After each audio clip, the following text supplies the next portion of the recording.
पाकिस्तान जे भारत खिलाफ़ साइबर हमले के जंगी तारीख़ जो सब खां वॾो हमलो करार ॾिनो पियो वञे।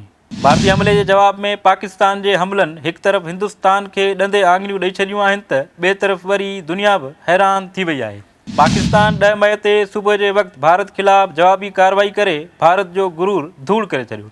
भारत के $1.5 अरब जे एयर डिफेंस सिस्टम S-400 ते नाज़ हो, उनखे तबाह कयो वियो, पर भारत के साइबर हमले सां बि वॾो धकु रसियो। पाण खे IT जो चैंपियन सम्झंदड़ भारत खे पाकिस्तान तरफ़ां कयल अहिड़े साइबर हमले खे मुंहुं ॾियणो पियो जंहिंखे माहिर तारीख़ जो सभ खां वॾो साइबर हमलो करार ॾेई रहिया आहिनि। पाकिस्तान मवासिलाती लाइननि, एयर ट्रैफिक सिस्टम ऐं भारत जे डिजिटल डिफेंस कंट्रोल खे बि बेअसर करे छॾियो। हमले दौरान भारत जूं अक्सर दिफ़ाई ऐं सरकारी वेबसाइट्स बि हैक कयूं वियूं, जॾहिं भारत जे 70% इलाइक़नि में बिजली पिणु बंदि थी वई। साइबर अटैक जे मैदान में हीउ वाक़ियो यकीन करण जोॻो न पियो लॻे। तजदीदनिगारनि जो चवणु आहे त पाकिस्तान जी बहितरीन हिकमत अमली सां भारत खे तमामु घणो नुक़सानु पहुतो। ईअं भारत जे सालनि जी आकड़ कुझु ई कलाकनि में रुड़ी वई।